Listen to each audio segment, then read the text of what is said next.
Hey, I just wanted to share about a concept that relates capacity to behavior.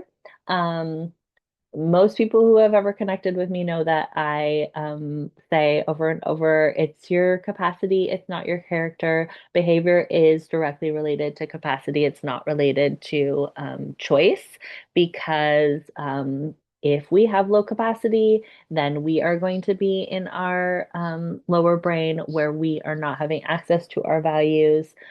When we have access to our values, it means that we're safe. So choice only happens when we're feeling safe. It does not happen when we're feeling scared. And so this is just another offering to reiterate that idea and that, when we have low capacity, we're going to be acting off of our defense mechanisms. And when we have higher capacity, then we have the choice to act off of our values. So if someone is not acting according to the values that they have communicated with you and you're in relationship with them, it's just an indication that they're not feeling safe. Violence falls in this category.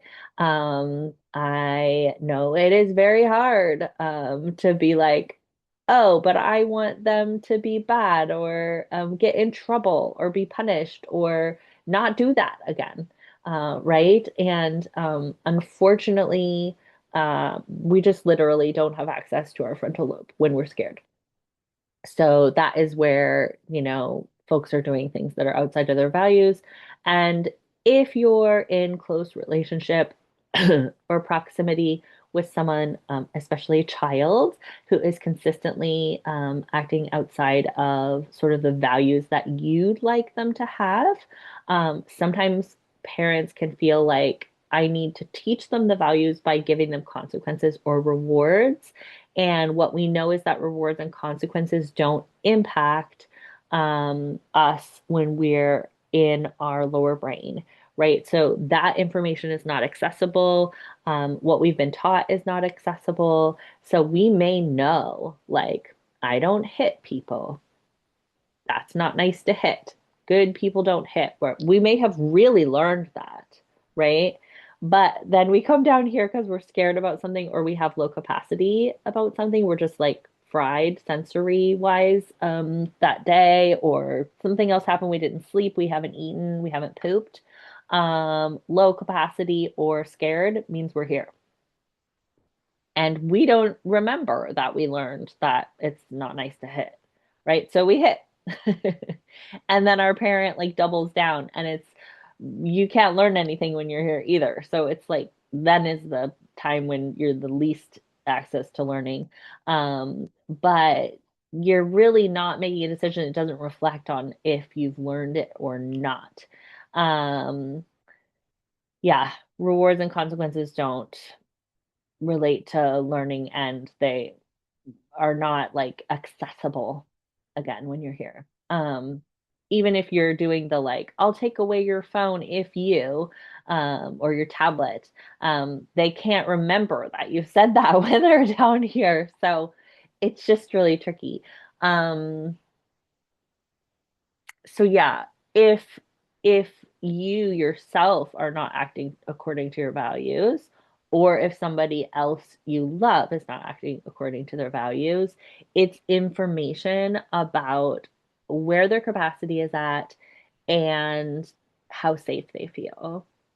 And if you are consistently at low capacity or not feeling safe, it is your responsibility to, responsibility. It is your opportunity to change your interaction with your capacity and safety, right? So if I like am, let's say, yelling at people when I'm in traffic every day and I'm like, I don't want to do that anymore.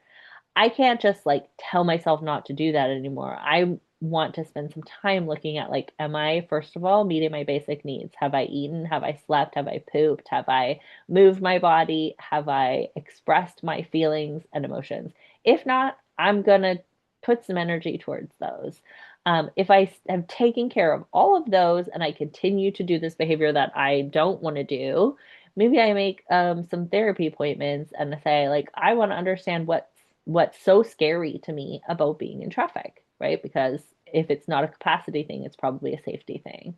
And if I'm interacting with someone that I love and I'm seeing that they're consistently not acting according to like the values that they've said they have, and it's making it like me question the relationship or question them, I'll do the same thing. Where's their capacity at? Like, have they done all those basics, eating, sleeping, moving, pooping, expressing emotions?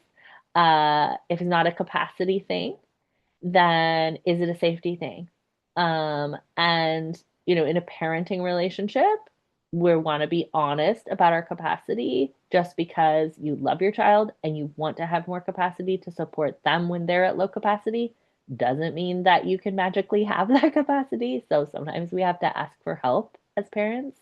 Sometimes parents can't parent if they can't figure out how to have capacity, right? That's neutral. It just is. And then, so deciding about like, do I have the capacity to stay in this relationship, right? Whether it's children or adults. If it's adults, we're going to take the time to be like, okay, it looks like you're consistently low capacity or not feeling safe. I'm noticing that that is, you know, because I have a nervous system, I'm not able to repeatedly hang out with someone who has, low capacity or is not feeling safe, basically is in their lower brain. And I'd like to make a decision to shift or change the relationship, unless that person is wanting to shift or change their interaction with their safety or capacity. Um, and sometimes, if there is not an option to shift or change the relationship, right, I might want to get extra support. So, a therapist or a social worker or um, domestic violence worker or a human resources person if it's a job setting. And then long term, I would want to work with that resource on like how I can have access to shifting out of the relationship, right?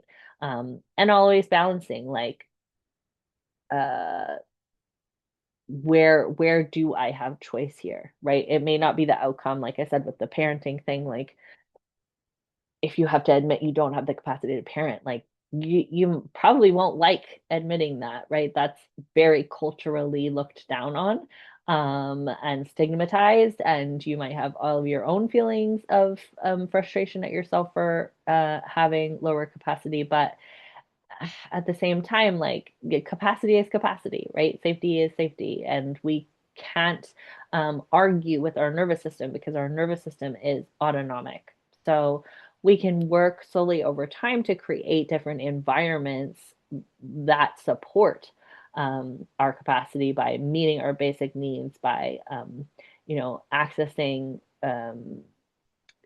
therapeutic resources,